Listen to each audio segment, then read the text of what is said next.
Merci à la sous-secrétaire générale Msouya. Je salue la participation de la ministre des Affaires étrangères de la RDC à notre réunion. Chers collègues, nous condamnons sans ambages les hostilités du M23 et du Rwanda contre Goma et Sake.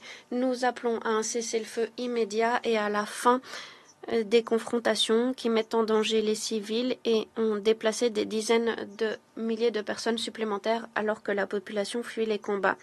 Les États-Unis saluent le rôle de la MONUSCO qui a pris des mesures fermes pour défendre Sake et Goma face aux avancées du Rwanda et du M23.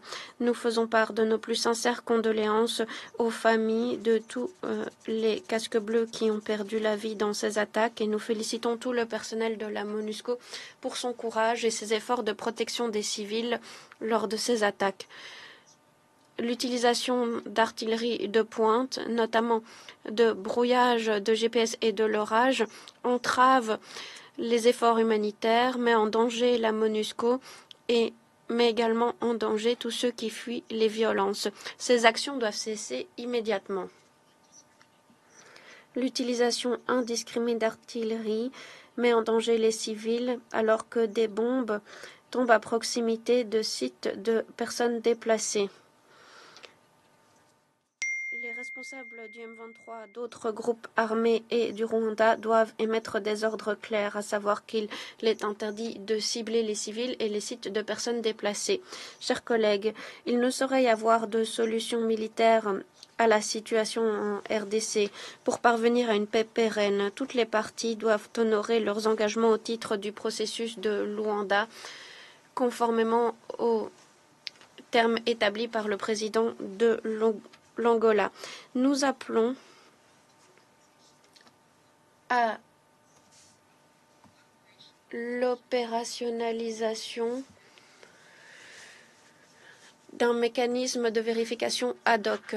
Nous appuyons les efforts de l'ancien président du Kenya, Kenyatta, en négociation avec le M23. Toutes les parties au conflit doivent respecter le cessez-le-feu en vigueur depuis août et doivent mettre fin aux confrontations.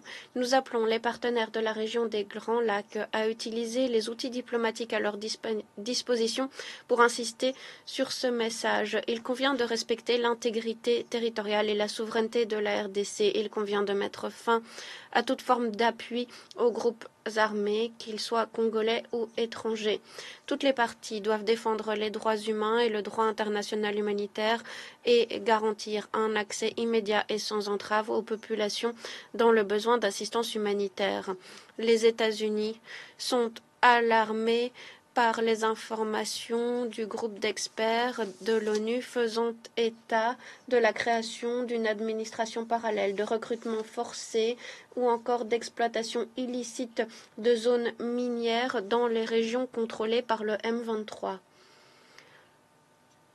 À nouveau, nous condamnons fermement les discours de haine et la xénophobie, ainsi que les politiques ciblant certaines ethnies.